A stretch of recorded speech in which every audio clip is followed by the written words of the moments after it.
Muito obrigada.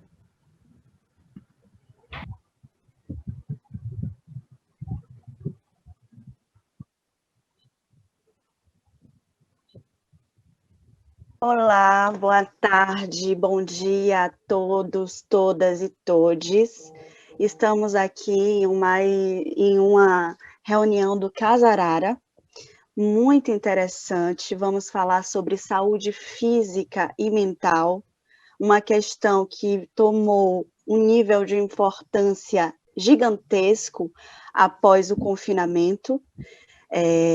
Temos psicólogas, naturopatas, feministas, militante gorda, temos atletas, temos de tudo aqui hoje. O que eu queria dizer é que esse confinamento nos atravessou e atravessamos ele. Eu gostaria de saber de vocês em quem vocês querem se transformar depois de tanto excesso de si que a gente teve durante esse tempo. Não foi fácil, eu sei. Atendi muitas pessoas que passaram por momentos de depressão, compulsão alimentar, ansiedade, pensamentos suicidas, diversas formas de sofrimento. Hoje eu vou chamar aqui, daqui a pouquinho, a Vanessa Joda, que é professora de yoga e é militante gorda. Eu vou começar o nosso talk com ela, porque uma coisa que a gente estava conversando antes de começar essa live é que muita gente se preocupou com os quilinhos a mais que ganharam, muito mais do que com a saúde, no sentido de se respeitar, aceitar o próprio corpo, e como isso tem influenciado para aumentar a opressão que fazemos a nós mesmos e para diminuir a nossa potência de vida, certo? Eu gostaria também de dizer que temos uma naturopata amada aqui em Paris, a Rafaela Tillier, que ensina todas nós aqui, inclusive eu quero até uma consulta com ela depois, para saber como é que eu estou lidando com minha alimentação, que vai apresentar formas de você lidar com o alimento, que você se sinta com mais energia. Temos também uma atleta, temos também uma terapeuta holística. Então, eu gostaria de dizer para vocês que esse bate-papo é um bate-papo interdisciplinar. Aqui, todo mundo está a fim de aprender mais. Eu não sei de muita coisa, estou curiosíssima para entender mais sobre como eu posso aumentar a minha potência de vida e me tornar mais resistente a talvez, né, aqui em Paris, um próximo reconfinamento, a conseguir escutar os meus pacientes de uma maneira mais humana, a conseguir entender, porque foi um dado extraordinário que veio aos meus ouvidos, a importância da meditação nesse momento de confinamento, onde a mente acelerou, onde a mente deprimiu, e nosso corpo sentiu isso tudo, né? Outros dados interessantíssimos, por isso que eu falo também da Rafaela e eu falo da atleta, também que vai falar um pouquinho, é como o esporte faz com que a gente consiga segurar a onda e as rédeas da nossa aceleração psíquica, como isso foi importantíssimo no que eu escutei dos meus pacientes, um momento cozinhando com o namorado, fazendo um alimento gostoso para a mãe, sem comer aquele congelado rápido naquele ritual, tomando vinhozinho, como isso deu vida e luz a momentos que poderiam passar com muito mais tédio e muito mais pensamentos mórbidos. Né? Temos a terapeuta holística também, que vai falar sobre equilíbrio. Que palavra difícil de se colocar em prática, não é verdade? Esse momento foi tão difícil de encontrar o equilíbrio, mas a gente está aqui para isso. Se um dia a casa cai, outro dia a gente vai se reconstruir. E a vida é feita disso, de fragmentos, de possibilidades, de a gente reunir no nosso mosaico do nosso destino a possibilidade de ter mais equilíbrio, mais solidariedade, mais cuidado com si mesmo, não é isso? Então, eu vou começar com a Vanessa.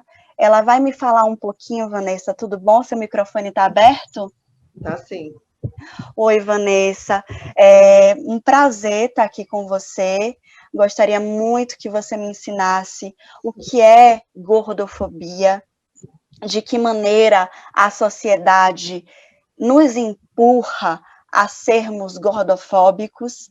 Um dado que me preocupou, que eu até falei aqui, foi como as pessoas chegavam em um nível de sofrimento muito grande e traziam a questão do ganho do peso como se fosse algo para continuar se chicoteando, como se isso fosse um dado que apontasse a um fracasso. De que forma a nossa mente foi ensinada a ser massacrada, a massacrar o nosso corpo dessa forma?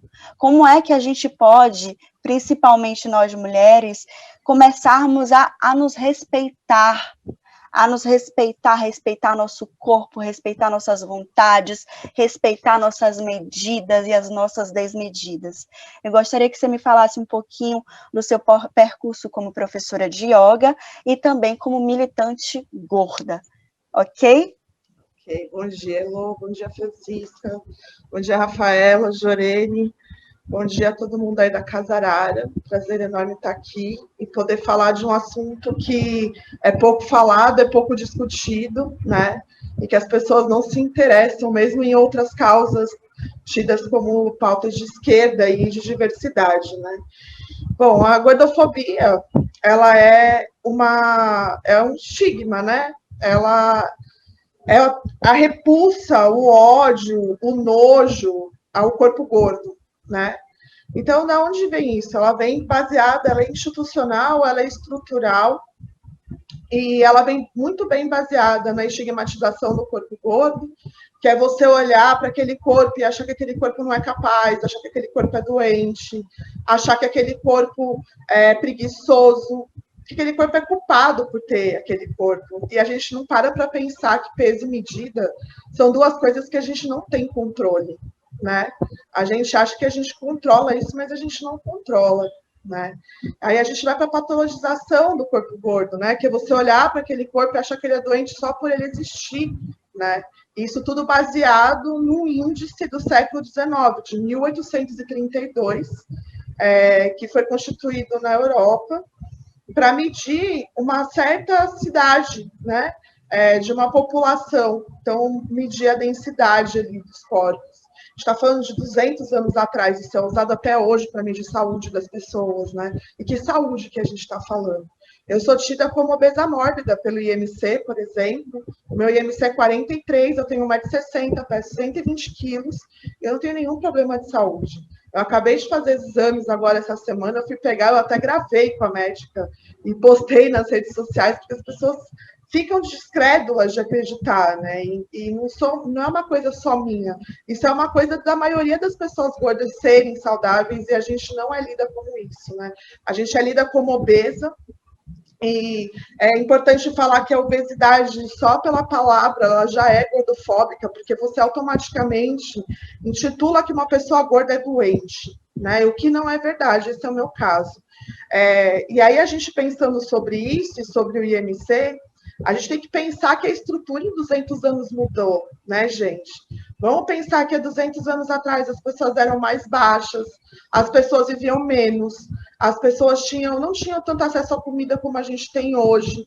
E até naquela época, as pessoas gordas, né, já teve várias épocas, as pessoas gordas eram tidas como maravilhosonas, né? Porque era sinal de riqueza você ser gordo, né? Numa época que tinha escassez de comida. Hoje não, né? Agora que a gente tem uma gama de produto industrializado, uma gama de acesso a vários alimentos, o gordo é tido como doente. E a gente não para pensar que foi a estrutura que mudou dos corpos, né? Então, se os corpos hoje estão mais altos, eles vivem mais, por que não mais gordos? É só uma forma, isso não quer necessariamente dizer que isso é uma doença. E aí foi criada a obesidade foi uma criação da medicina, ela é tida como uma doença, só que são outras doenças atreladas a ela, né? São diabetes, colesterol, pressão alta, que pessoas magras também têm. E não tem, tipo, nenhuma doença para a galera magra, para falar, ó, essa pessoa magra aqui é doente. Tem até um amigo meu que, quando eu fui explicar isso para ele, falou, então, se eu sou magro, eu tenho colesterol alto, eu tenho diabetes, eu tenho pressão alta, então eu vou chamar de obeso? Ele entendeu o que eu quis dizer, né? O que é mais fácil para o Estado, para a sociedade? Você mudar essa estrutura, fazer essa reestruturação, ou você culpabilizar um grupo de pessoas, né? E é mais fácil para os grupos de pessoas. Então, vamos criar essa doença e vamos culpar as pessoas gordas, né? E é legal a gente lembrar que a medicina, ela erra, ela não é Deus, né? Já foi homossexualidade, transexualidade, já foi considerado doença, né? A medicina já foi usada na época da Segunda Guerra, por exemplo, pelo Hitler, para fazer experiências em pessoas com deficiência, em gêmeos, né? Na época da escravidão, foi usado para matar milhares e milhares de pessoas negras, pretas, né? Considerando que elas não tinham alma. Então, assim, a medicina, ela erra, e ela está errando feiamente em colocar a obesidade como doença. E isso foi um absurdo, porque foi feito um estudo na França, até, acho que foi um estudo de 100 pessoas, agora falando do Covid, que declarou, né, que pessoas obesas, né, pessoas gordas, elas têm mais propensão a pegar Covid, sem ter nenhuma base nisso, sem ter nenhum estudo concreto sobre isso. Isso foi alarmante, e a gente consegue ver como a gordofobia ela age, porque, por exemplo, aqui no Brasil, isso foi considerado como grupo de risco mesmo, uma pessoa gorda dentro disso. O que acontece com isso, né? Eu não tenho acesso à estrutura, gente. Se eu pegar Covid e for para um hospital, eu dependo do SUS. Né? Eu amo o SUS, eu sou uma pessoa que defende o SUS. Mas, como eu falei, a estrutura não está comportando. Então, quem pesa mais de 90 quilos, por exemplo, uma pessoa que mede 1,90 m pesa 90 quilos facilmente. Isso não necessariamente é uma pessoa gorda. Ela não é atendida, não tem maca para essa pessoa ser atendida. Né? Eu peso 120 quilos, eu tenho que fazer uma ressonância, eu sou enviada para um zoológico, eu sou enviada para um hospital veterinário, né? Eu sou enviada para um ARAS, porque não tem estrutura que caiba, né? E a gente está falando de direitos básicos, gente, a gente está falando de direitos humanos, e isso é muito cruel para a pessoa gorda. E aí, falando desse lance da patologização, a gente vai também para o lance da invisibilização, né? Porque se cobra tanta saúde da pessoa gorda, a hora que a pessoa gorda quer se cuidar, ela chega no médico, por exemplo, só na hora de ser atendida ela já tem aquela barreira ali, né? Porque é colocada uma cadeira que tem braço, eu não caibo nessa cadeira, né? Essa cadeira não me aguenta. Fora essas estruturas que eu falei de exame, que eu sou enviada para um hospital veterinário, para um zoológico, é desumano isso, né? Vestuário, não é uma coisa que a gente acha, né? Tem manas gordas maiores, né, que medem mais de 60, que não tem calcinha para usar, gente. A gente está falando de itens básicos, né? Então, quem tem acesso à saúde? Você imagina a saúde mental dessa pessoa gorda, né? Porque é outra coisa, as pessoas amam atacar as pessoas gordas, mas ninguém está nem aí para a saúde mental dela. Eu costumo falar que eu ando muito com conta na minha bolsa, né? Porque considero o corpo gordo como um corpo público, né? Onde você pode falar o que você quer, você pode falar, ó, toma essa dieta aqui para emagrecer, como se fosse uma coisa controlável, como eu falei, e não é. Se isso acontecesse, se dieta funcionasse, gente, eu estaria magra há muito tempo. Porque eu fiz 22 anos de restrição de alimento na minha vida, fiz todas as dietas que vocês imaginam. Eu emagreci, mas nunca sustentei, porque ela não funciona. E a gente tem que parar para pensar que a gordofobia é tão estrutural que ela está em cima de uma indústria, né? E aí o capitalismo está gritando absurdamente, que é a indústria do emagrecimento. Então, por isso que também a gordofobia é muito pouco falada, né? Porque essa indústria fomenta. É a indústria da dieta, que ganha muito dinheiro, de cirurgia plástica, né? O Brasil é número 1 em cirurgia plástica no mundo. Isso é um absurdo, né? Como deturpa um corpo. Mas a gente tem essa distopia do corpo, né? a indústria dos remédios, eu fui viciada em anfetamina durante 11 anos, isso causou um distúrbio absurdo no meu sistema nervoso central e na minha psique também, né? Eu tenho crises de ansiedade absurdas, assim, do nada. E isso é de consequência de tomar remédio, né? Eu tenho amigas, eu tenho 40, vou fazer 41 anos, então a minha época é uma época que se usou muito anfetamina, né? A minha amiga, tem uma amiga minha militante que ela ganhou anfetamina no aniversário de 12 anos dela. O meu foi de 15. Né? Faziam isso com a gente. Então, de tanta repulsa que tem no corpo gordo, a gente tem que mudar essa ideia de que o corpo gordo não pode existir.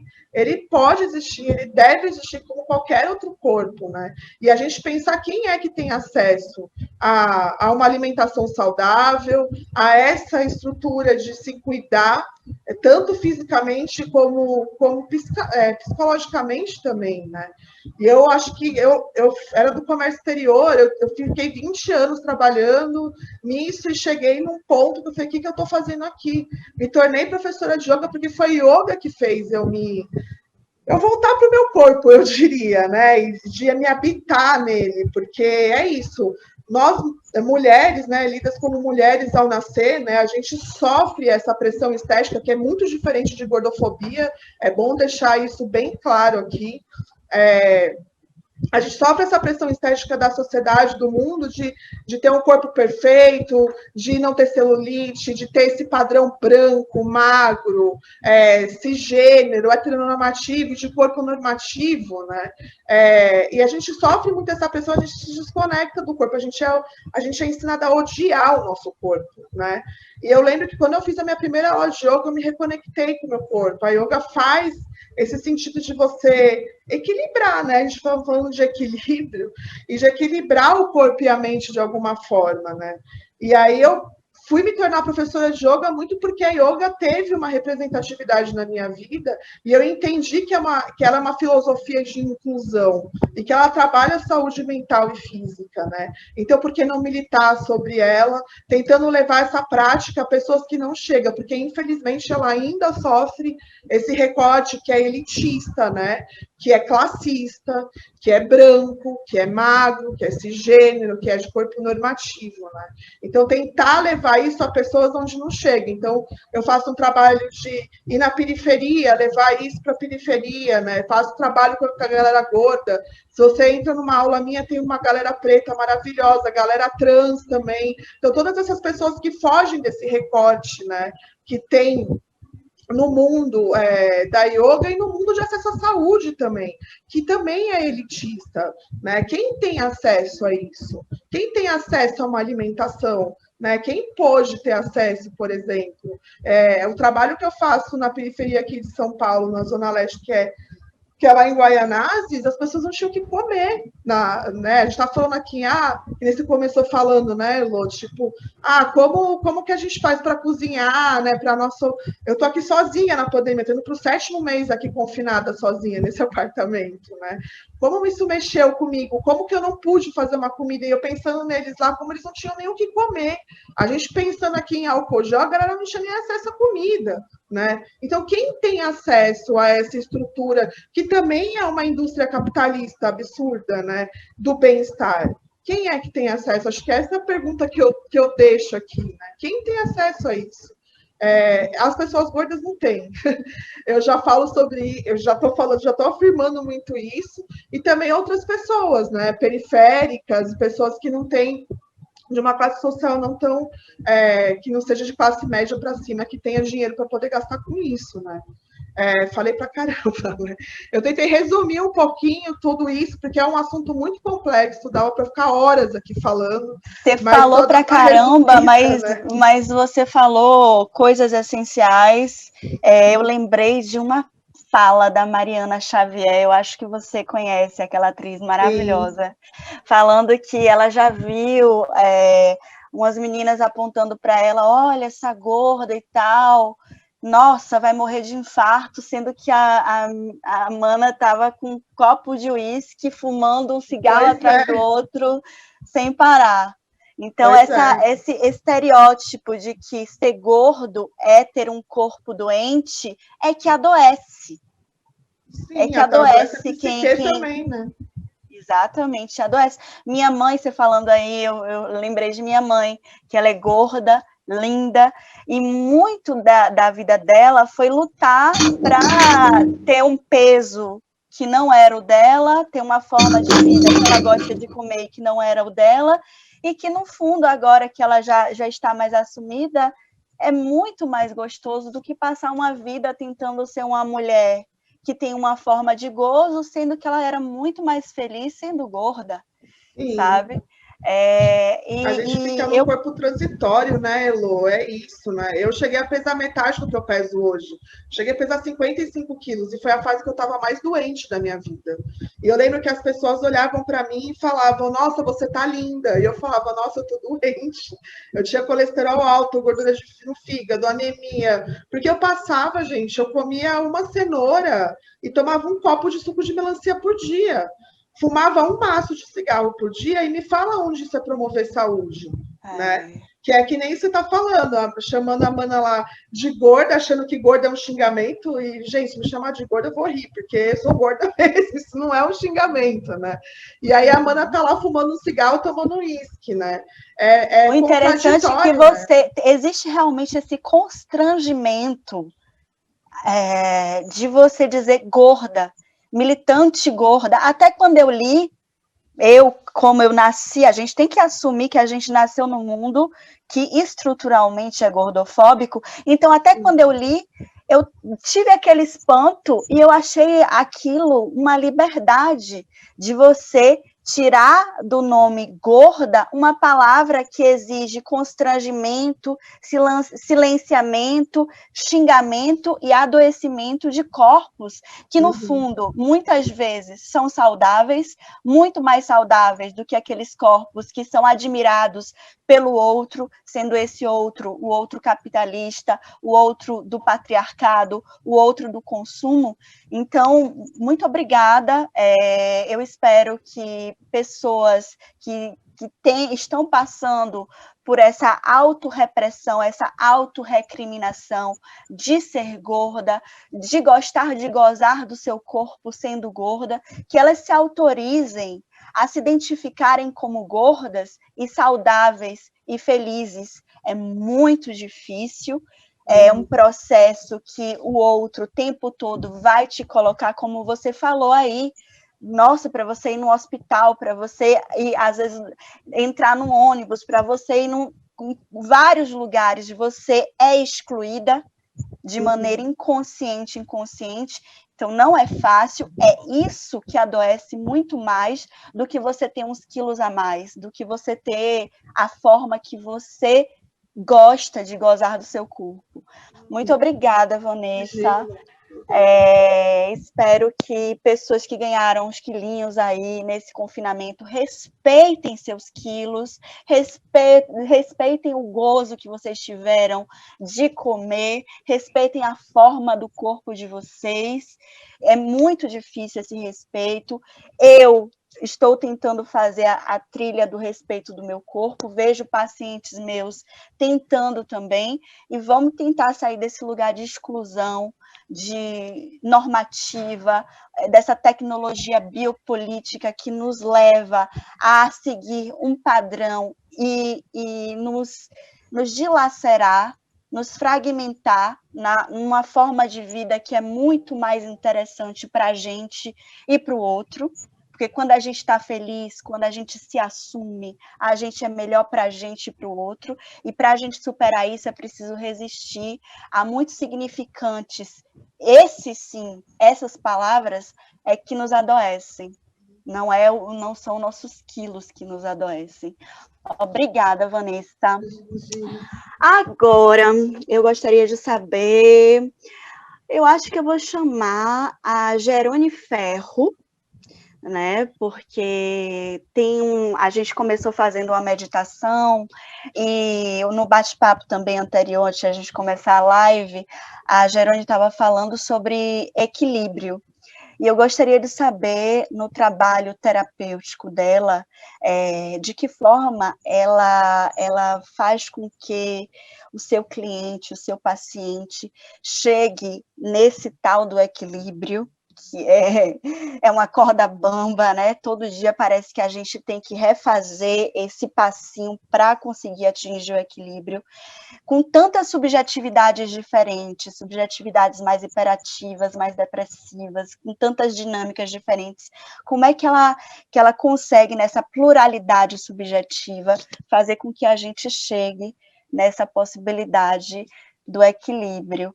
Obrigada, Jerônimo Ferro. Você pode falar um pouquinho? Jurene, perdão. Jurene Ferro, tudo bem? Jurene Ferro. Bom dia, gente. Bom dia. Prazer estar aqui dentro da Casa Arara, junto com essas mulheres incríveis, cada uma falando dentro da sua visão, né, dentro do seu próprio mundo, como é que a gente vê o que está acontecendo conosco, né, dentro dessa pandemia.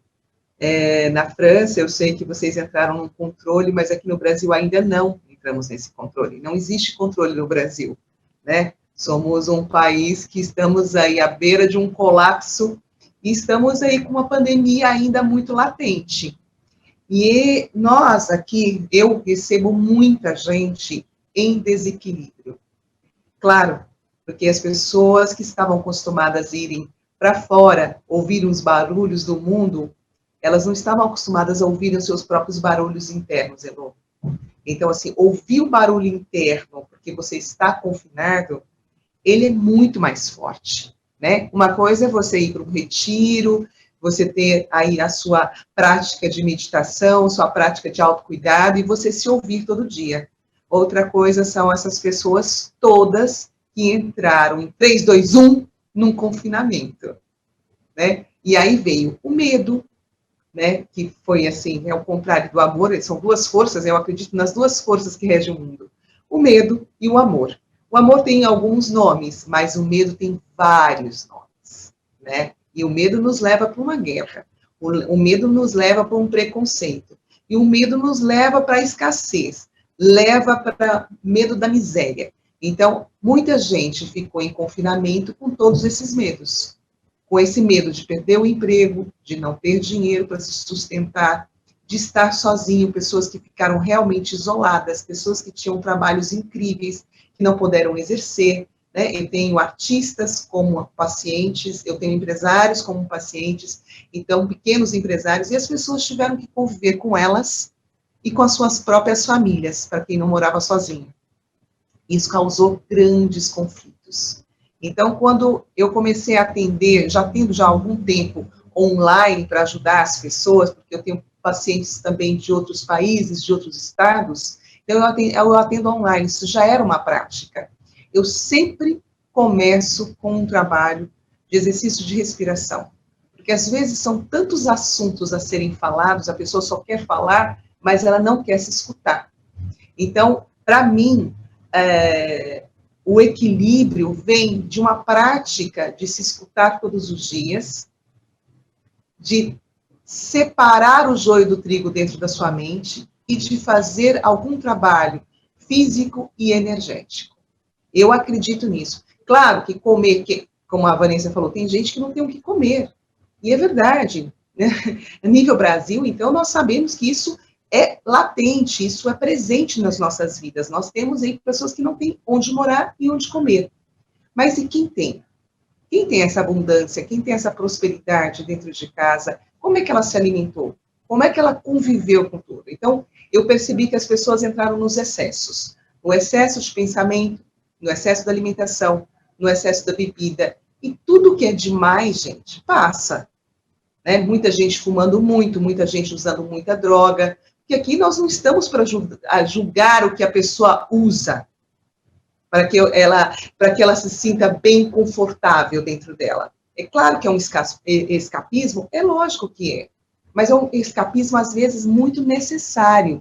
Eu falo que as pessoas, hoje em dia, nós seres humanos, como nós estamos muito acostumados com esse mundo moderno, que a gente tem tudo, e a gente tem tudo, realmente quem pode, tem tudo ao alcance, se frustra muito quando é colocado dentro de um confinamento.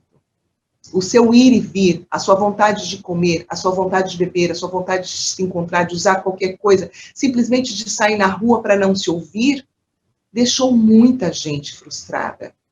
Então, a gente olha para essa frustração com muito acolhimento né? Eu olho para essa frustração com muito acolhimento, eu olho para os vícios das pessoas com muito acolhimento, assim como eu olho para os meus, sabendo que às vezes ele é até necessário naquele momento para que a pessoa possa se sentir agarrando em algo, mas depois a gente diz, juntos, né? Quando a gente pode ter esse trabalho de bem-estar, diz, solta, pode soltar, você não precisa se agarrar aqui.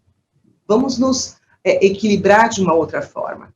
Então, existem muitas ferramentas que hoje são usadas, eu ensino isso muito, né? Até como beber a sua própria água, sem estar bebendo no automático. Solarizar uma água, que você vai trazer a energia do sol para dentro de você, porque tem gente que mora em cubículos e não tem sol nas suas janelas. E as pessoas não podiam sair às ruas para tomar o seu sol. Às vezes, muitas vezes, eu não sei se aconteceu na França, aqui aconteceu, nos prédios, as pessoas com seus playgrounds, com as suas áreas verdes, elas não puderam descer para tomar sol. Então, elas tinham que conviver dentro de casa, né? Estar dentro de casa.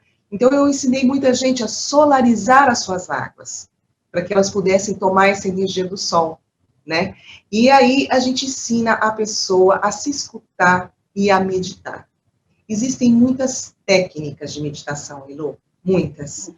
E cada eu queria te uma perguntar delas... sobre isso, Jurene, porque eu, por exemplo, eu sou uma pessoa que eu tenho muita energia. Eu tenho grande dificuldade de me concentrar e várias amigas minhas, pacientes meus, me mandaram várias vezes mensagens dizendo que a meditação salvou nesse confinamento. E eu tenho uma certa resistência porque eu sou uma pessoa muito pequena, né? Pessoa que tem 1,5 m, muito agitada. Eu gostaria de saber como é que eu posso alcançar esse nível de concentração e equilíbrio na meditação.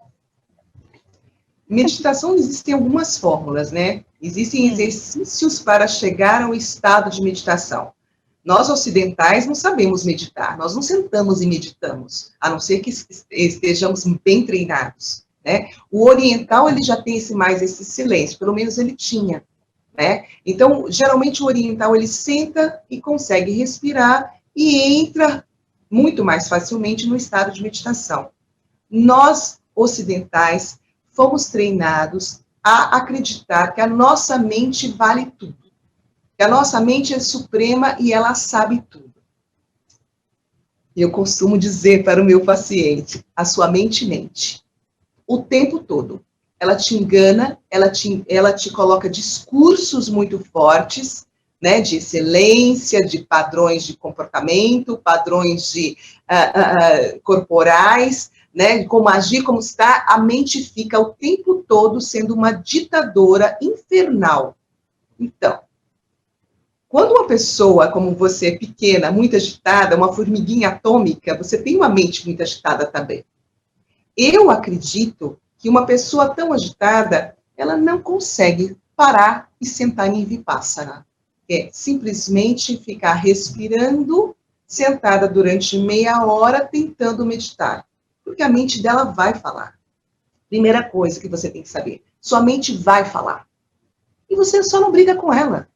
Você não precisa brigar, você não precisa acreditar em tudo que a sua mente diz. Que a maioria das vezes é o que ela viu, é o que ela ouviu, não é o que está dentro de você. E quando ela vai para o que está dentro de você, ela vai para o julgamento, porque ela também acostumou a te julgar para que você fique escrava dela.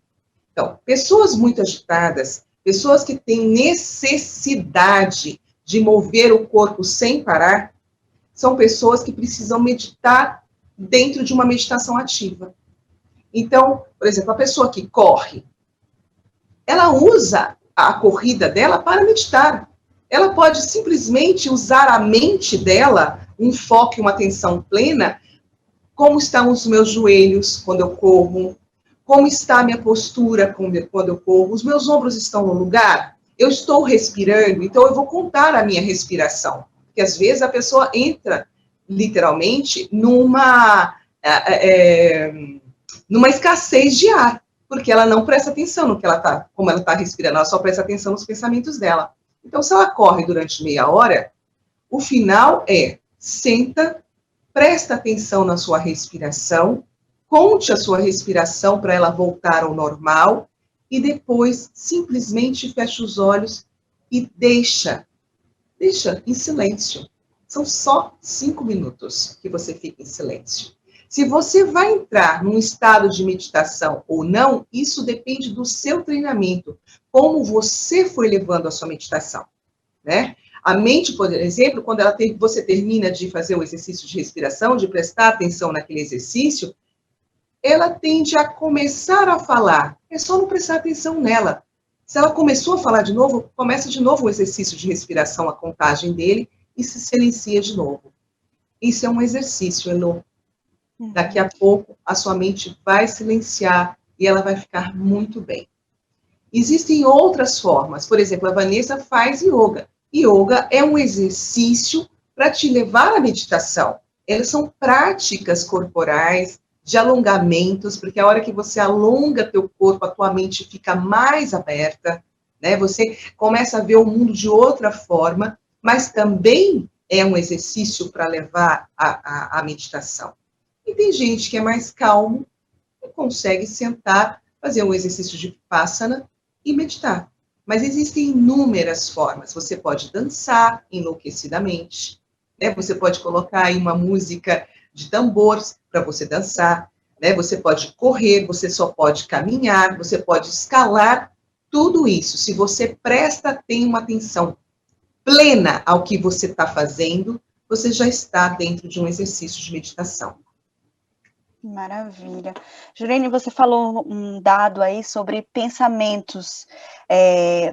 A gente passou o mês de setembro, né, o Setembro Amarelo, e um dos dados de que a gente tem é que 9 em cada 10 pessoas que se suicidam poderíamos evitar por uma conversa, por um diálogo, por uma medicação.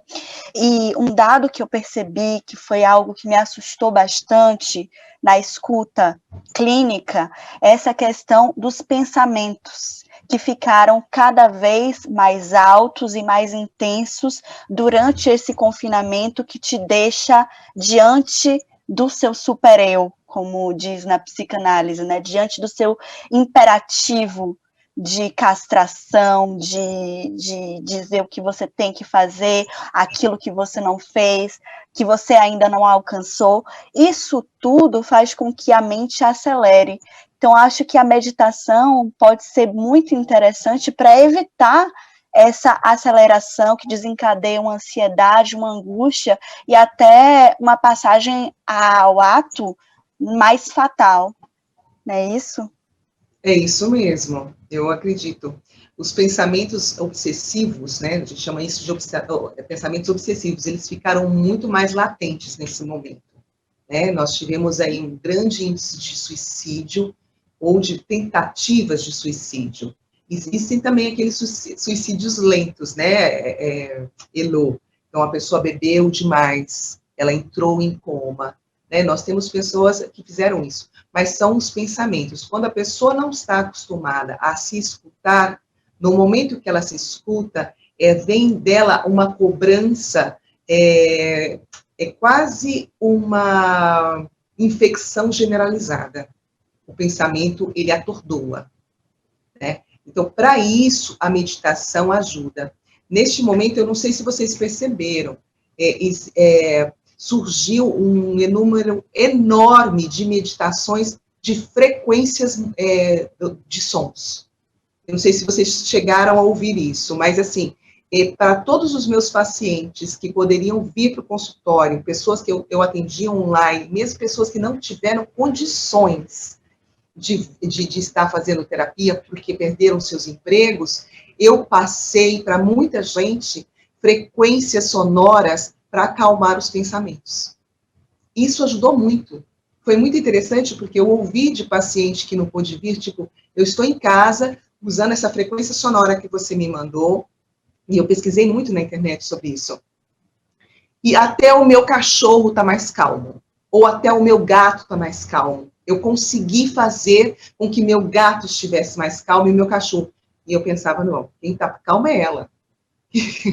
O cachorro e o gato são só um reflexo dela, entende? Então, assim, Hoje existem muitas frequências, muitas meditações que estão na internet, que são benéficas, sim. Elas são passivas, porque as pessoas estão dentro de casa, mas elas estão ativas, porque elas são só frequências sonoras para ajudar a anular os pensamentos negativos e obsessivos que surgiram como uma grande bomba de Hiroshima nesta pandemia. Ok, muito obrigada. Obrigada pela sua experiência, pela sua sensibilidade, né? Você reiterou que você acolhe os seus pacientes, né? Não importa o que eles estejam trazendo, né? Seja vício, seja o pior, né?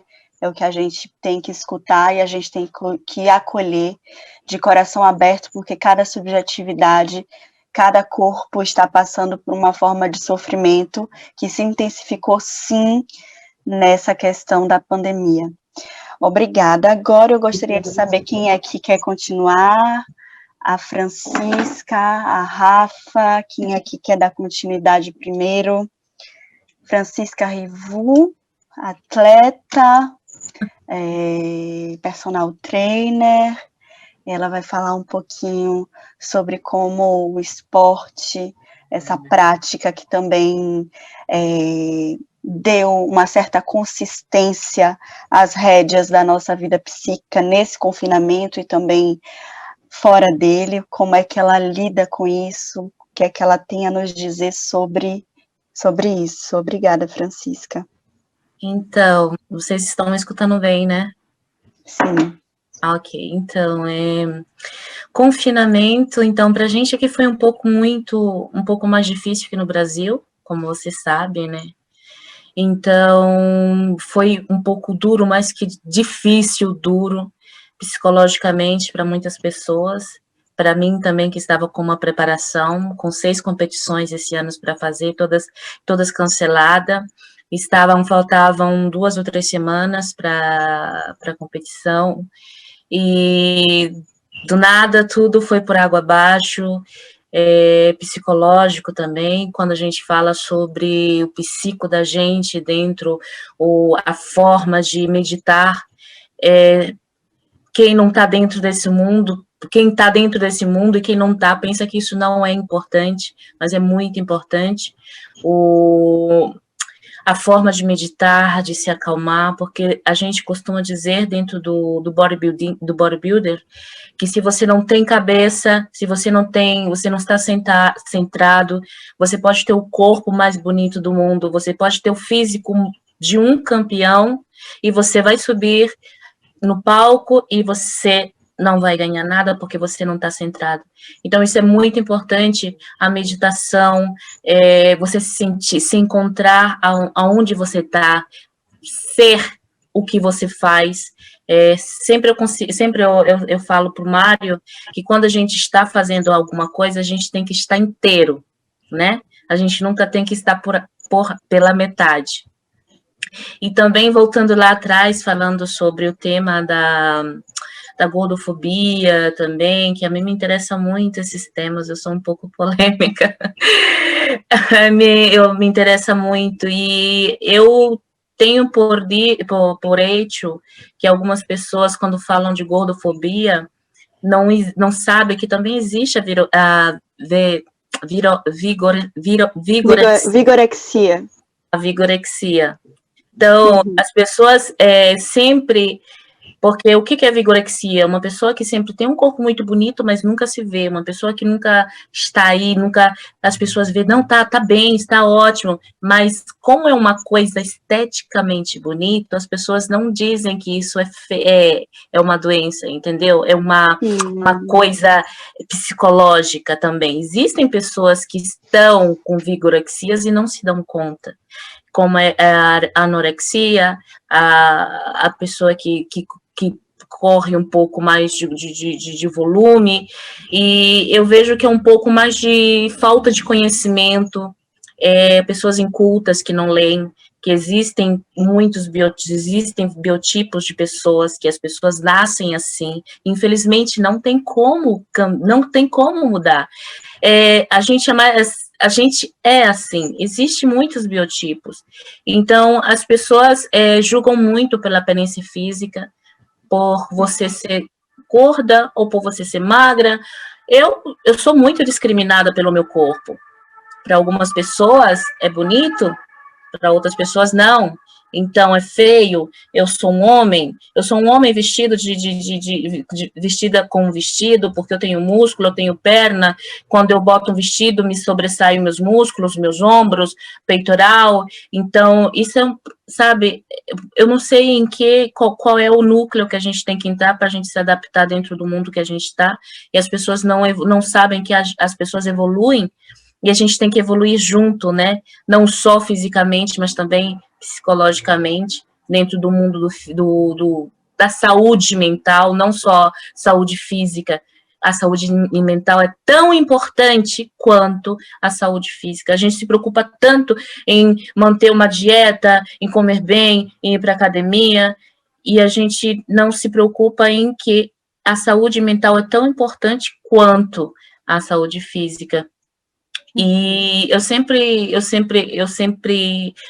tive interesse pelo mundo budista, pelo mundo da meditação, e eu acabei lendo, me informando, e sinceramente isso me deu uma outra visão de 60 graus sobre o que é ser fitness.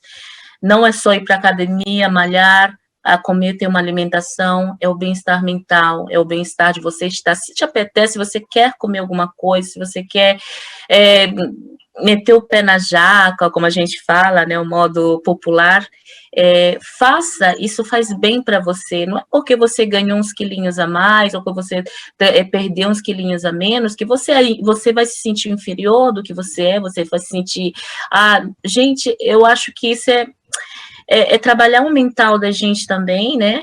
E se sentir à vontade como você é. Você é bonita como você é. Se você é magra, se você é gordinha, se você tem fora do peso, você é bonita, assim, você é mulher. Isso não te vai fazer nem menos mulher, nem mais mulher. Se você não está dentro daquele núcleo de mulher perfeita, mulher bonita, tem que ter um estereotipo de magra, branca, cabelo liso, não sei o que, existem muitos, então a gente tem que sentir à vontade como a gente é, como a gente fala, bonita, sentir no espelho, botar uma roupa, sentir bem com a gente mesmo.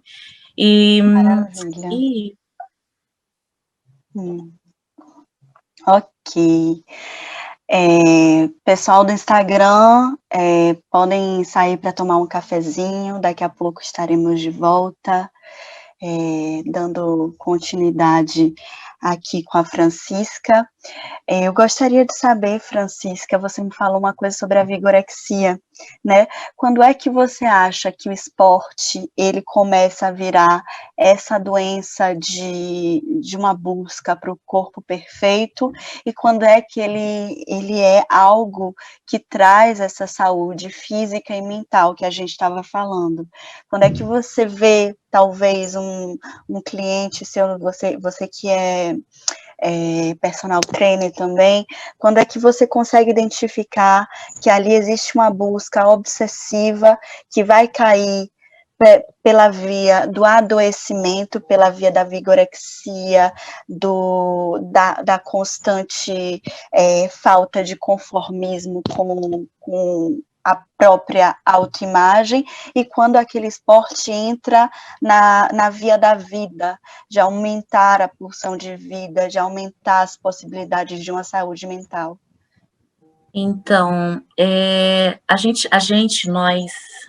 pessoa, vamos falar em primeira pessoa, eu não me dou conta que eu peco pelo excesso. A gente peca pelo excesso com álcool, com cigarro, com drogas. A gente peca também no excesso em exercício. Tudo em excesso sobra. A gente costuma dizer que tudo em excesso sobra, né? Como eu falei, falando em primeira pessoa, a gente nunca sabe.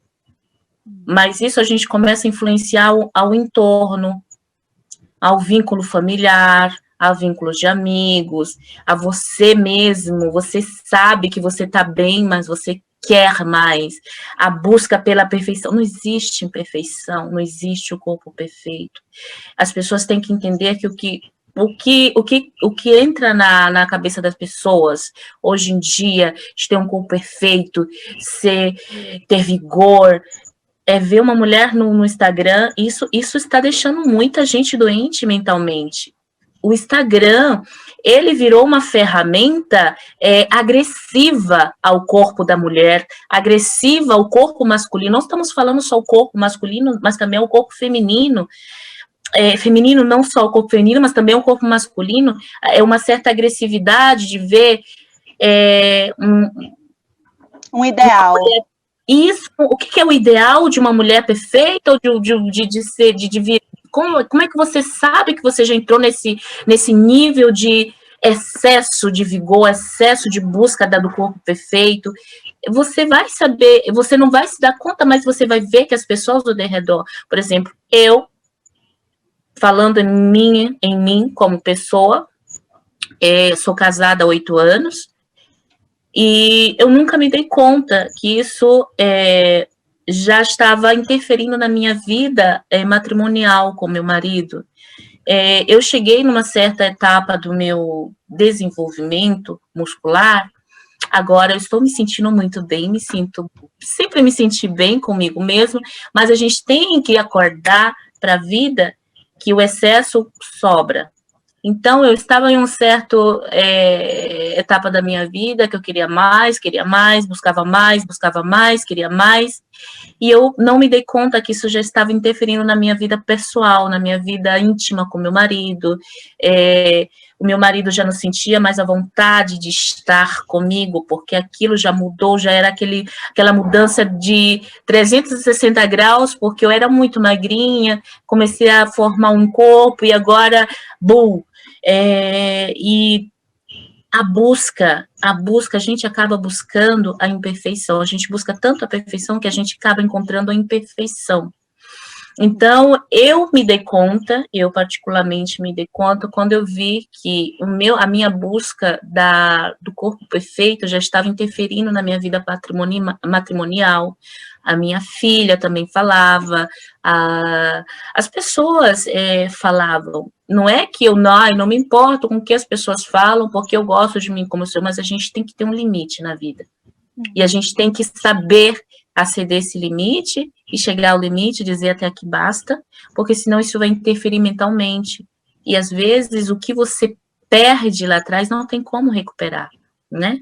Por um simples excesso de futilidade, de querer para você, se querer dar para você e acabar esquecendo que as outras pessoas que estão ao seu lado também merecem um pouquinho do que você tem a oferecer, né? Maravilha. Isso. Maravilha, muito obrigada pela sua honestidade.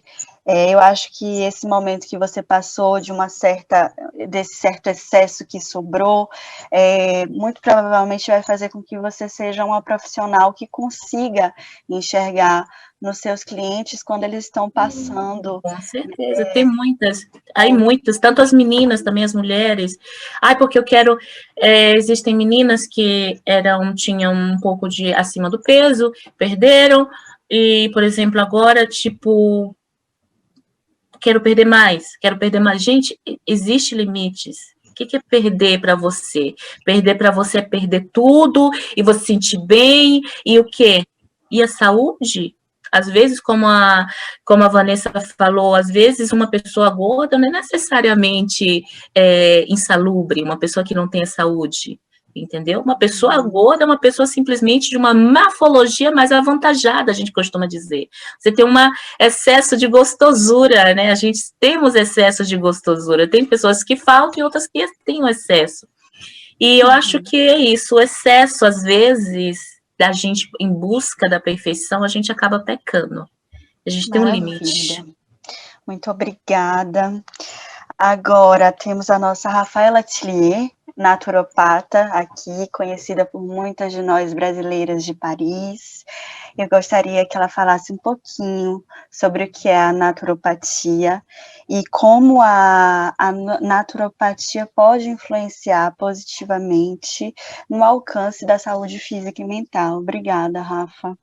Nada, Elô. Obrigada a todo mundo. Obrigada às meninas por estarmos compartilhando esse momento, né? Então, a naturopatia, gente, ela é super antiga. Na verdade, é o simples fato de você buscar a natureza para o teu bem-estar, de você usar plantas, usar óleos essenciais, usar técnicas naturais, usar alimentação natural, né? Então, nada mais é do que isso, é a nossa volta às origens. Eu sou filha de vós, né, que usavam as plantas para cuidar, e a gente, no Brasil, a gente tem essa tradição, né, a gente tinha pelo menos essa tradição oral, né, que herdamos dos indígenas, né, das nossas tradições africanas, das nossas plantas, a nossa farmacopeia, que é uma das mais variadas do mundo. Então, é simplesmente esse retorno, né, hoje a gente dá o nome naturopatia, porque simplesmente a gente vai fazer um curso, né, onde a gente estuda as plantas, fitoterapia, um pouco de nutrição, mas, na verdade, era o que a minha avó já sabia intuitivamente, né? Minha avó lá do interior do Nordeste, saber usar tal planta para isso, né? A comidinha, a sopinha quando a gente tinha dor de barriga, né? Então, hoje a gente um pouco, entre aspas, gourmetizou, né? Mas nada mais é do que um pouco dessa sabedoria popular que a gente sempre teve, que nós, no Brasil, né? Eu acho que a gente está perdendo um pouco, né? Já que a gente fala da importância da saúde mental, da saúde física, eu acho que é importante para a gente, como brasileiro, a gente guardar as nossas origens, né, as nossas tradições, acho que faz parte da nossa cultura ancestral. Então, acho que como a gente está falando muito de questão, né, do Brasil, da riqueza do Brasil, né, então eu acho que quando a gente mora fora, a gente aprende que o nosso país é extremamente rico e que a nossa cultura é extremamente rica, né, e que hoje eu acho que está acontecendo, eu acho que no Brasil a gente está passando, não só no Brasil, no mundo inteiro, né, e esse vírus ele veio para mostrar, né, as verdades, na verdade. Então, quando a gente falou, vi todas, escutei todas vocês, a Vanessa, que está 7 meses no apartamento dela, a Jorene, que atendeu muitas pessoas. Eu tive uma transição, porque eu passei um pouco o confinamento, um pouco no Brasil, né, eu estava no Brasil visitando minha família, então fiquei presa no Brasil, e vivi aqui na França, né, todo esse estresse, na verdade, né, que, na verdade, mostra o quanto frágeis nós somos. Não sei se você concorda comigo, Elô, o quanto basta tirar a gente da nossa rotina, de ir para o trabalho, né, de ir no restaurante, de ir no cinema, de fazer o que a gente tem o hábito para a gente ficar desestabilizado, né? Então, para ir nos excessos, como a Jorene falou, porque esse excesso vai vamos dizer assim, colocar, né, algo de um vazio que a gente tem, né, de um vazio que a gente tem mais profundo. Então, eu sei que talvez você queira que eu fale um pouco de alimentação. Para mim, a alimentação é muito simples. A alimentação é a mais natural possível. E não tem essa questão, quando as pessoas vêm um naturopata, eles acham que o naturopata vai passar dieta. Não, isso não existe dieta na naturopatia, até porque eu não acredito em dieta. Eu acredito de você ter uma conexão com a tua alimentação, né? Seja ela qual for. Então, tipo, hoje as pessoas têm estereótipos de caloria, de gordura, de lipídio, vamos contar proteína. Não, gente. O que é uma alimentação saudável? Quando a gente vai falar de alimentação, você vai comparar calorias, se você vai falar de caloria, tem muita essa coisa de caloria, né? Dessa perseguição das calorias, dessa contagem de caloria, dessa obsessão. Um abacate, ele tem mais caloria do que uma Coca-Cola, com a lata de Coca-Cola. Então, mas o que faz bem para o teu corpo? O que esse abacate vai trazer para o teu corpo, né? Então, é muito isso, para mim é muito simples. Hoje a gente tem um monte de informação desencontrada, né? Então, hoje a gente vê, por exemplo, nós no Brasil, qual é a nossa melhor alimentação, gente? A nossa melhor riqueza é o arroz com feijão, né? Então, hoje, a gente está cheio de informações. Quando eu comentei com o Mário, quando ele me chamou, eu acho que uma coisa que me chocou bastante, né, é que hoje a gente está com essa alimentação industrializada, que é uma forma de domínio capitalista, já que a gente está falando disso, né, eu assisti um documentário que passa, onde a Nestlé vai com barcas dentro da Amazônia. O lugar onde a gente tem a maior riqueza, seja fitoterápica, seja alimentar, de peixes, de açaí, de mandioca, enfim. E a mãe vai comprar o leite ninho, né? Porque ela diz, eu vou deixar de dar o meu leite, porque o leite ninho é melhor do que o meu leite, né? Então, vamos dizer assim, esse domínio que a gente tem, onde a gente está deixando de nos alimentarmos de uma maneira natural, de uma maneira intuitiva, porque ou a gente não pode comer isso porque engorda, ou a gente tem que comer tal alimento porque é super bom, o cereal que é cheio de açúcar, né? Então, assim, a gente está deixando de ter essa intuitividade, que é essa conexão com a natureza, do que ela nos dá, do que a gente pode consumir. Então, quando eu vejo uma mãe, né, que tira o seu dinheirinho suado e deixa de dar o leite do seu peito para uma criança que saiu do seu ventre, para dar o leite ninho, porque alguém ou alguma informação chegou para ela para dizer que esse leite ninho é melhor do que o leite que sai do peito dela, então acho que tem alguma coisa muito errada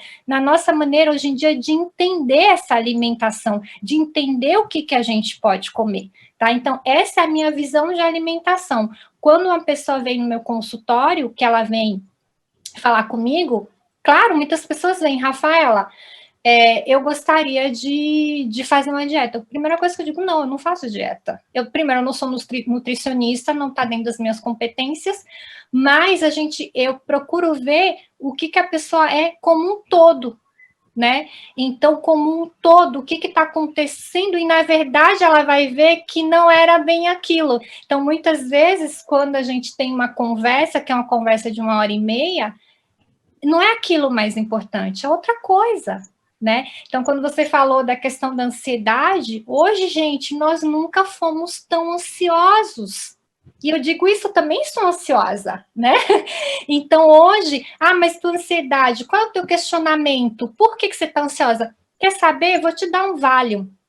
Fica tudo calmo, né? Então, a gente não sabe mais lidar com as nossas emoções, a gente não sabe mais lidar com a tristeza, a gente não sabe mais lidar com a frustração. Então, a questão dessa compreensão é algo que, para mim, é uma busca constante do porquê. O porquê que nós estamos tão no mal-estar, como a gente diz aqui na França, uma letra.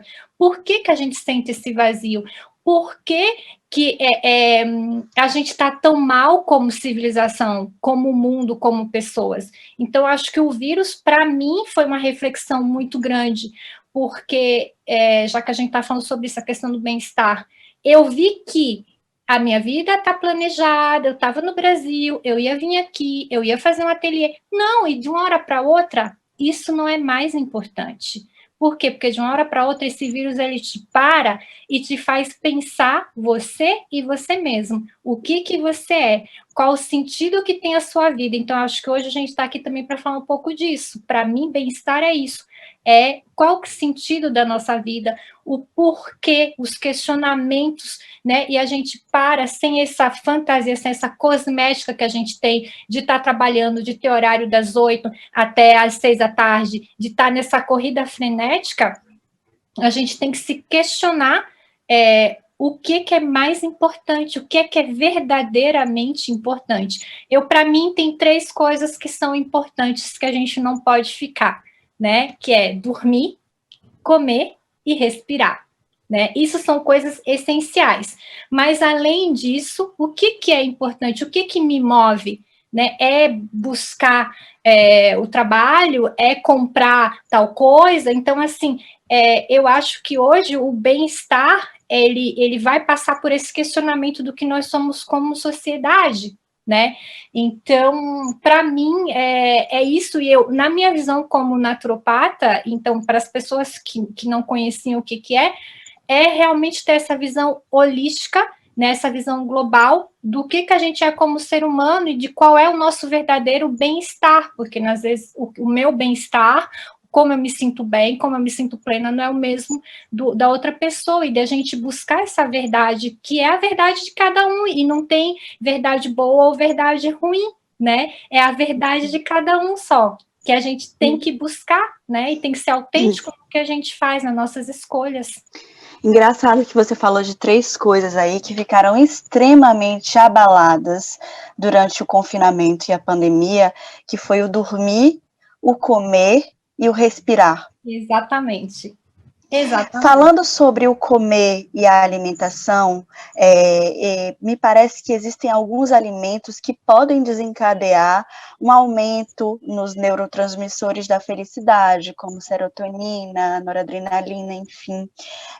E, além disso, tanto a nossa própria experiência no estar confinada, quanto as experiências das outras pessoas, a gente vê que o cozinhar, o tocar no alimento, a curiosidade que alguns desenvolveram nessa coisa com o alimento, aumentou a possibilidade de amar um pouco mais a rotina. Se você pudesse falar um pouquinho sobre esses alimentos que são interessantes para dar um bem-estar e sobre esse ritual de tocar, de cozinhar, enfim, seria interessante. Eu acho, assim, é bem interessante que é isso mesmo. Quando a gente fala dormir, né, então a gente ficou sem horário, a gente ficou sem ritmo, principalmente aqui na Europa, agora a gente está entrando no inverno, então a gente tem um abalo muito grande pela falta de luz, gente. Então, vocês que estão no Brasil, aproveitem o que é a riqueza, que é a luminosidade. Ela faz muito bem para a nossa moral, ela vai ativar o cortisol, depois o cortisol vai ativar a serotonina, depois essa serotonina vai ativar a melatonina à noite. Sobre os alimentos, porque eu estou olhando aqui também um tempo. Os alimentos, a natureza ela é perfeita, né? Então, na verdade, assim, quando você come uma banana, você tem triptofano. Esse triptofano, ele vai virar serotonina, né? Esse tem um bom glucídio. Então, assim, não tenham preconceito com frutas, com cereais, gente, com legumes, comam o que vocês têm vontade. O que é essa diferença? A diferença de um alimento industrializado é que ele é um alimento morto. Ele é um alimento morto, né? Então, quando a gente vê um alimento que não fica podre, né? Então, ele não está vivo. Né? Então, é essa a diferença da gente ter essa conexão com esse alimento que é vivo, que vai entrar em simbiose com o teu corpo. Então, a gente vai ter cuidado do intestino, porque o intestino é onde a gente tem entre 70% e 90% de produção de serotonina. Então, o intestino tem uma ligação muito grande com o nosso cérebro. Né? Então, esse intestino que a gente muito esquecido, muito desprezado, né? Então, como as meninas falaram, acho que cada uma aqui tem uma horas para falar sobre os assuntos que nos interessam, né? Mas o resumo é esse, realmente é frutas cheias de antioxidantes. A gente tem no Brasil o açaí é o alimento mais rico de antioxidantes do mundo, gente. Muitos lipídios de boa qualidade, muita proteína de boa qualidade, magnésio. Então, assim, são alimentos ricos. O nosso Brasil é rico de alimentação. O nosso Brasil não é só soja e milho transgênico, né? Por mais que queiram fazer isso, o nosso Brasil é o Brasil do feijão, né? O Brasil de plantas medicinais, de cultura medicinal, de se curar pelas plantas, né? Então, hoje, a gente tem pessoas com depressão, desenvolvendo vários distúrbios, né, psíquicos e físicos, porque está faltando nutriente na alimentação, está faltando vida nessa alimentação, que é a nossa gasolina, que é a gasolina que a gente põe para dentro, né? E você viu que em nenhum momento eu falei de caloria aqui.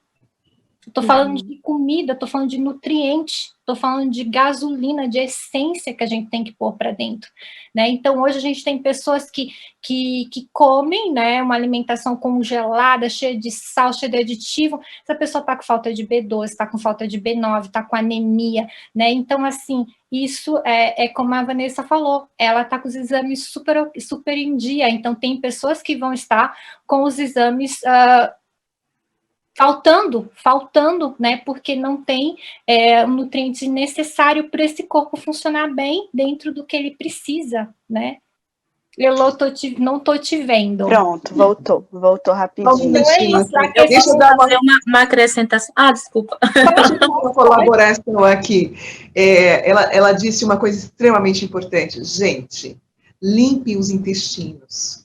A saúde está na limpeza total dos intestinos para a fabricação da serotonina, por exemplo, né? Se você tem um intestino cheio de lácteo, por exemplo, né, cheio de glúten, de comidas industrializadas, o intestino ele não conseguiu separar isso. Juntando essas emoções que estão totalmente contrárias, né, à felicidade hoje que esse enclausuramento trouxe para a gente, o segredo também, além de uma boa alimentação, que é usar o que é natural, é limpeza dos intestinos, né, Rafaela? Até porque, na verdade, a gente no Brasil, a questão do leite, né? Hoje o leite ele não é mais o que era antes. Então, já que a gente está falando sobre isso, de bem-estar, o leite está cheio de hormônio. A partir do momento que a gente industrializou o que era natural, né? Então, hoje o leite está cheio de hormônio, o leite está cheio de antibiótico. O brasileiro, nós brasileiros, né, que somos descendentes de índios, descendentes de africanos, nós não temos uma alta tolerância ao leite, nós não temos alta tolerância à lactose. Então, grande parte da população brasileira é intolerante à lactose. E quando você consome algo, então é isso que eu estou tentando falar, a alimentação tem que ser individualizado, que faz bem para você. Então, quando você consome algo que não é bom para o teu corpo, ele vai te intoxicar.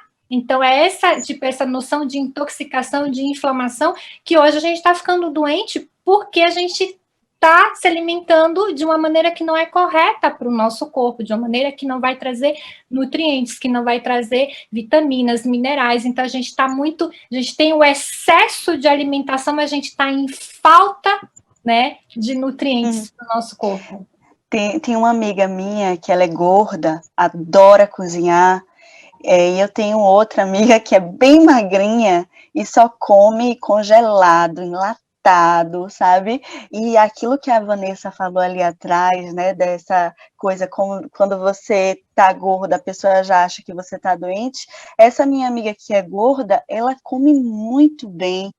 Ela é muito feliz na forma de fazer os alimentos, tanto para ela quanto para os amigos. Ela sabe qual é a vida que tem em cada alimento. Então, é muito interessante você trazer esse olhar de que como a forma que a gente come, o que tem no nosso intestino, pode dar vazão a uma certa...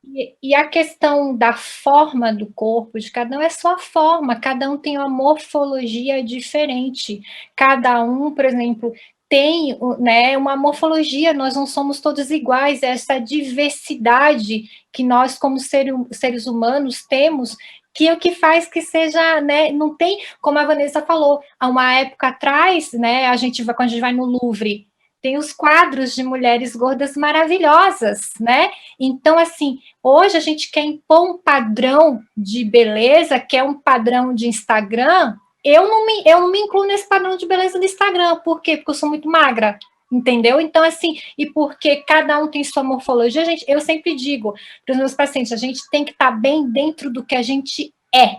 E se aceitar como a gente é. E toda beleza é uma beleza, né? Eu, no Brasil, na época que eu morei no Brasil, sempre fui muito magra, então era a Olivia Palito, né? Então, sempre as pessoas querem taxar, querem rotular. Então, hoje, né, com 42 anos, eu não aceito mais nenhum rótulo, né? E eu acho que a gente tem que estar bem dentro do que a gente é como ser humano, simplesmente. Eu costumo dizer que são nossas imperfeições que nos fazem perfeitos, né? São nossas imperfeições que nos fazem tão especiais, tão diferentes. Então, às vezes, isso nos fazem bem ter essas imperfeições para que melhoramos. E uma pequena coisa, quando você fala da alimentação, que hay muitas pessoas que dizem que a alimentação, fazer uma dieta é tirar tudo aquilo e começar a comer mais pouco. Eu sou totalmente a favor, eu sou competidora de bodybuilder, como eu disse ainda há pouco, eu como tudo, não tiro nada da minha alimentação, como fruta, como glucídio, como de tudo, de boa qualidade, nada de industrialização. Então, às vezes, as pessoas pensam que fazer dieta e tirar tudo aquilo e começar a tomar coisas assim e não comer. A vitamina de uma fruta você não vai encontrar em uma cápsula. A Exatamente. vitamina de uma carne, a proteína de uma carne, você não vai encontrar em um pote de proteína de uma farmácia. Francisca, isso é uma maneira até de industrializar, de capitalizar, de trazer, né, dizer assim, eu vou te dar essa cápsula porque faz bem para você. É monopólio, mais uma vez, de geração de dinheiro, de monopólio. Eu não digo que eu não tomo suplementação encapsulados de farmácia, mas já diz, é uma suplementação, é uma coisa que ajuda na alimentação, não vai substituir a sua alimentação. Isso não substitui a sua alimentação. Se você substituir isso pela alimentação, você não vai conseguir atingir seus objetivos, porque o que você encontra dentro de uma alimentação saudável, natural, sem ser industrializada, você não vai encontrar em nenhum outro lugar. Eu sou totalmente a favor. Não conseguiu reproduzir o que a natureza criou. Não, ainda não. Infelizmente não. Vai ser difícil, né? Não vai conseguir. Infelizmente está destruindo, mas não conseguiu reproduzir. Realmente. Né? Lembrando, né, todas nós fomos bem generosas e no sentido de lembrar que no Brasil, infelizmente, não são todas as pessoas, ou a grande maioria das pessoas, sofrem grandes privações e estão sofrendo grandes privações de alimentação. Lembrando que, infelizmente, essa conversa se torna um privilégio de poucos, mas foi uma conversa muito generosa em todos os sentidos. Eu gostaria que, no finalzinho, tanto a Jurene quanto a Vanessa dessem uma palavrinha para a gente fazer um fechamento gostoso. Pode falar, Vanessa. Bom, gente, eu fiquei escutando muita coisa aqui, um monte de coisa que eu, de fato, não concordo. Eu acho que a gente precisa, como a Elô falou, reconhecer os nossos privilégios, né? Foi falado de água solarizada, a gente tem que lembrar que o Brasil é o país que mal tem saneamento básico e agora foi ainda... como é que fala? Foi privatizada a água. Então, você imagina quem vai ter acesso até a água limpa, né, gente? Já não tem. Imagina agora como é que não vai ser, né? O lance da alimentação também, né? Eu acho que a gente precisa rever e reestruturar e ter uma outra relação com a alimentação. Eu tive que fazer tudo isso também por anos e anos de restrição alimentar que eu sofri, né? Por dietas, para poder ter um corpo que não é o meu, né? Foi chegando no peso que eu estou hoje que eu consegui chegar na saúde que eu estou hoje. Hoje eu me alimento de uma forma muito maravilhosa, eu não fumo mais, eu era super fumante antes, eu era super bebia antes, então a yoga trouxe muito essa coisa também do equilíbrio, né? E lembrar também que quando a gente, dessa coisa fisiológica, né? A gente, quando está em pandemia, quando a gente está aqui, o corpo está achando que a gente está em perigo, então a gente fica produzindo mais cortisol, a gente produz mais corticoides, né? Isso faz com que a gente engorde, isso faz com que a gente fique mais ansiosa, mais tensa, e por isso que a meditação, não só a meditação, mas a yoga em si, né? Meditação não é uma coisa separada da yoga, da Hatha Yoga, né? É uma complementação. A Hatha Yoga não é só asanas, né? Ela é meditação, ela é respiração, ela é os asanas também, os kriyas, né? Da limpeza, né? Como alguém falou, acho que foi a Jorene que falou sobre a limpeza de intestino e tal. Mas pegando tudo isso e também lembrando que é assim, gente, vamos reconhecer nossos privilégios, né? Eu sei que todo mundo, como eu disse antes, por essa pressão estética, todo mundo sofre, não são só as pessoas gordas, mas a gente tem que separar que pressão estética não tira acessos, né, como tiram das pessoas gordas, né? Então, você pode sofrer preconceito com uma pessoa magra, mas você ainda está no padrão. Então, você ainda está ali existindo na sociedade. Você não é tirado o direito de ir e vir, não é tirado de você o direito de se cuidar, né? Como é tirado das pessoas gordas. Então, acho legal a gente rever isso e repensar também o que é peso ideal, né, gente? Exatamente. Hoje o meu peso ideal é esse, com 120 quilos, não era com 50 quilos. E a questão que você falou, só para apontar um pouquinho do IMC, é bem verdadeiro, é uma coisa completamente ultrapassada, né? Então, acho que é bem importante. Que bom que você está fazendo esse trabalho de inclusão da yoga de todos os corpos, porque yoga é uma técnica maravilhosa, faz muito bem. Muito obrigada, Vanessa. Muito obrigada pela sua Casarara. postura. A sua palavra é uma palavra que pode evitar muitos outros corpos a saírem desse lugar de exclusão. Queria ter ainda 1h30 para conversar com você, para eu desestruturar essa gordofobia estrutural inconsciente que todos nós temos. E, enfim, mas a gente bate papo depois. Uma palavrinha, eu gostaria que a Jurene Ferro falasse um pouquinho no final sobre o que ela quiser, para a gente encerrar. Eu só quero agradecer a oportunidade de estar aqui com pessoas tão legais, com essa diversidade enorme cultural e de trabalhos que nós temos. Isso é incrível, né? Saber que o Brasil produz essas pessoas, colocou essas pessoas no mundo, né? Viemos desse país maravilhoso, estamos em muitas partes do mundo.